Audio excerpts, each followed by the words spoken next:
Have you ever read one of those books that completely shifted your mindset? That's exactly what this book did for me. In this video, I'm breaking down 8 powerful wealth lessons from the book The Millionaire Next Door, including how real millionaires live, spend, and grow their money. What they don't do that might actually surprise you. So, if you're on your own journey to build wealth, or even if you just want to improve your finances, these are definitely the money habits that you want to adopt. Let's get into it. So, lesson number one, most millionaires are frugal.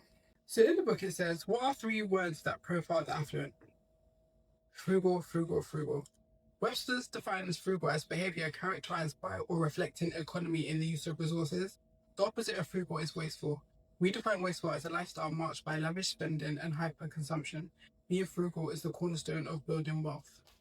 So when we think about millionaires, we usually think luxury, right? We think that they drive fancy cars, they live in mansions with marble floors, they vacation on yachts. But that's not the case. Real millionaires are actually frugal. They live well below their means. They focus on growing their wealth gap. That's the difference between what they earn and what they spend. And they use the difference to put towards building wealth. They don't look rich. They don't wear their wealth. They build wealth quietly. So in the book, it talks about how most of the millionaires, they wear inexpensive suits. They buy affordable watches. They don't spend a lot of money on their outer appearance. If you think of people like Warren Buffett and Bill Gates and you didn't know them and you saw them casually walking down the streets, you wouldn't be able to tell that they are 2 of the top richest people in the world because they don't wear their wealth. They're rich but humble. In fact, a lot of millionaires, they only live off a percentage of their net worth. They've accumulated enough wealth to live without working for 10 years or more. The book even calls it a go to hell fund. So we're conditioned to think that being frugal is about being super cheap and holding on to every penny and not wanting to spend it. But frugality isn't about being cheap, it's about being intentional. And this is one of the things that completely changed everything for me. When I stopped living above my means and overspending, I was able to get out of debt and save way faster. Because the thing is, I had to stop trying to keep up and sometimes say no to popping out.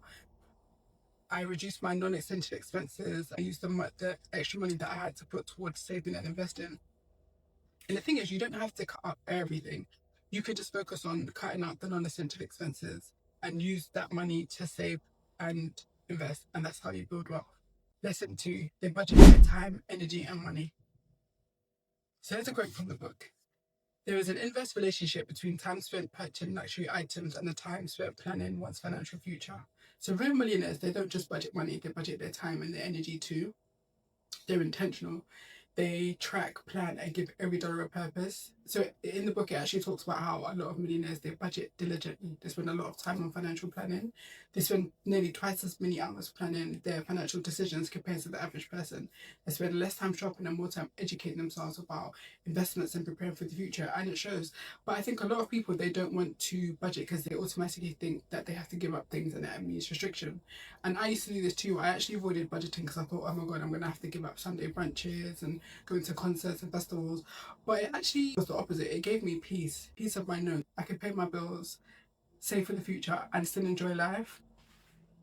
So if you don't have a budget, you can use the 50-30-20 method. That's a great one for beginners. Or you can use zero-based budgeting if you want to get into the numbers. But it doesn't have to be restrictive or complex. Having a budget gives you freedom. It gives your money a plan. It tells your money where to go instead of looking at your bank account a week later and wondering where all of your money went. If you need help putting a budget together, I've got a budget template that I can leave in the description box below and you can grab a copy completely for free. Lesson number three, high income does not equal wealth. So some people can earn 6 figures and live paycheck to paycheck and be broke, whereas some people can earn 40 to 50K and be building a 6 figure portfolio. The difference is what they actually do with their money. So in the book, it introduces 2 types of people: prodigious accumulators of wealth. So those are people who build wealth way above the average of their income, and under accumulators of wealth, people who make good money but have little to show for it.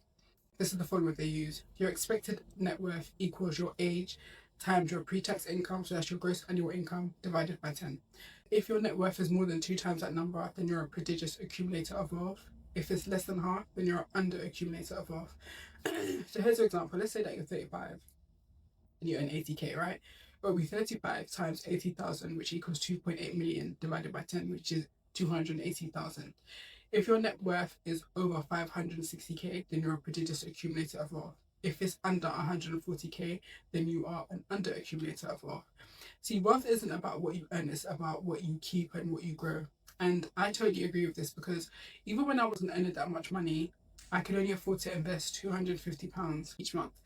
But instead of thinking, oh my God, £250 is not a lot, it's not going to grow to that much, I started with what I had, and that eventually grew into a 5-figure portfolio effortlessly. And as my income increased, I increased the amount that I invested in the stock market. So this is why I always tell people, even if you can only afford to invest £50 or £100, start there, because you're doing two things. First of all, that money that you think is so small is growing in the background for you, and you're also building the habit of building wealth. And then when your income increases, because it will, all you have to do is change the amount that you're investing. That's the only difference. So start small. It's better than nothing. Trust me. Focus on your net worth, not just your income. That's how you build financial freedom. Lesson 4, the avoid lifestyle creep. I think this one is a silent killer for everybody. When your income goes up, it's tempting to upgrade your lifestyle. You start thinking, now let me buy a nicer car, let me move into a nicer home. You go from shopping at Zara to buying Louis V or Chanel just because you can. But millionaires, they don't fall for that. They don't necessarily they don't live in gated mansions. In fact, most live in average neighborhoods with low cost of living. They maintain modest lifestyles even though they can afford more. Why? Because they understand that a flashy lifestyle is expensive to maintain. The more you spend, the more you have to earn to be able to maintain that lifestyle. And I made this mistake myself. When my income increased or I got a bonus, the first thing I do is go shopping, buying outfits that I didn't necessarily need, booking brunches, booking dinners, concerts, whatever have you. But once I changed my mindset and I started to improve my finances, I started thinking, oh my God, that's money that I could be saving and investing. So the key is when your income increases, don't increase your lifestyle. You don't need to. Once your essentials are taken care of, that's your roof over your head, your rent, your mortgage, food to eat, clothes on your back, and maybe like a little bit of money to, have a bit of a social life. That's all you need to do. Use the rest to save and invest. Lesson 5, they drive modest cars. So let's talk about cars because that's usually a symbol of wealth for most people.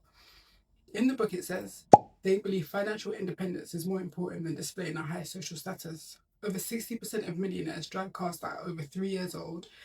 They go for cars that are reliable and cheap to maintain. And the cars that they drive the most are Hondas, Toyotas, and Fords. Not Porsches, not Lamborghinis, not Mercedes. And more than 80% of millionaires own their vehicles outright instead of leasing. And most luxury cars are actually bought by non-millionaires because real millionaires understand that buying a flashy car is expensive to maintain and they lose value fast. I think that that's something that we could all apply to our finances, right? Just because you may make a lot of money, that doesn't mean you have to drive a super expensive car. That's going to be a lot of money to maintain. And this is one of the things that I actually did when I was on my journey to improve my finances. I bought a second-hand car that was super cheap and it didn't cost a lot to maintain. Filling up my petrol tank cost me £25.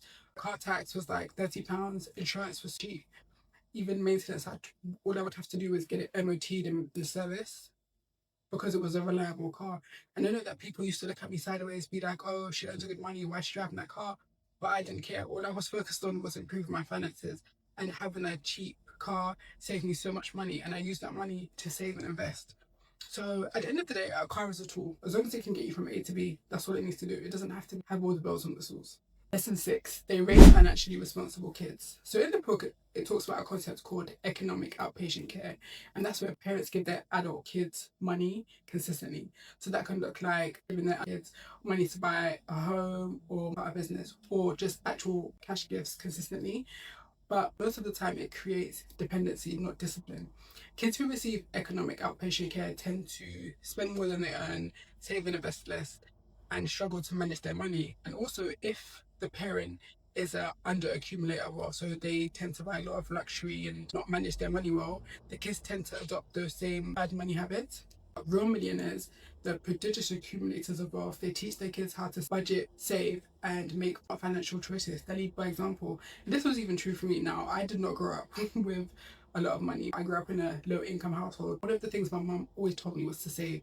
She literally drilled into my head, save, save, save, save. So when I started working, that's what I did. I saved my money. I also used to see her saving, so I did the same thing. Now I pass that on to my nieces and nephews. When I give them pocket money, I encourage them to save a little bit. So teach your kids by example, and also start having money conversations with your kids quite early because they take in a lot more information than you know. It's not about just giving them money, it's about teaching them what to do with it and how to actually build wealth with it over time. Lesson 7, they choose the right career or business. You don't necessarily need $1 million idea to get rich. Most millionaires are small business owners or professionals in practical fields. So think doctors, dentists, accountant, plumbers, pest control, those sort of things. 2/3 of millionaires are actually self-employed, and most of them have boring businesses that make steady income. So even if you have a regular job, you can turn it into a business and start building wealth.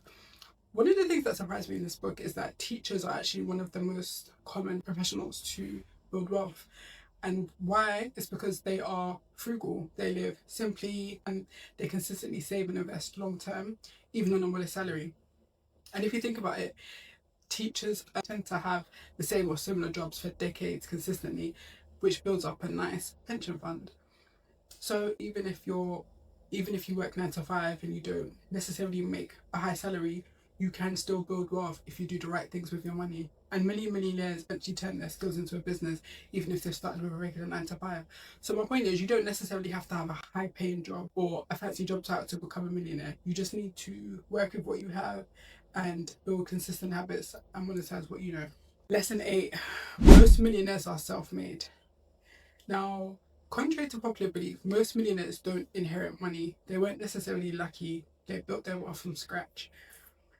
Now, thanks to the internet, we have access to so much information. So we can see regular people that look like you and me becoming millionaires. So if you think of people like Chrissy Chella, who built Honor Active, Patricia Bright, who has done really well, or even Alex and Layla Hormozy, they started from humble beginnings and now they've built multiple $1 million businesses. And they've left the blueprint, so now even we can follow. So find a niche, master the skill, serve a specific audience consistently, and scale over time. You don't need a trust fund, you just need a plan, patience, and believe in yourself. Let's say that you work in marketing. Can you offer that as a service or package it up, work with what you have, and then build from there? The biggest lesson from the Millionaire Next Door is wealth is quiet, it's frugal, it's strategic, it's intentional. You don't need to earn 6 figures, you just need the right mindset and you need to stay the course. So let me know in the comments which lesson hit home for you. I hope you enjoyed this video and found it helpful. If you did, check out my other video on how to manage your money like the 1%. Thanks for watching and I'll see you in the next one.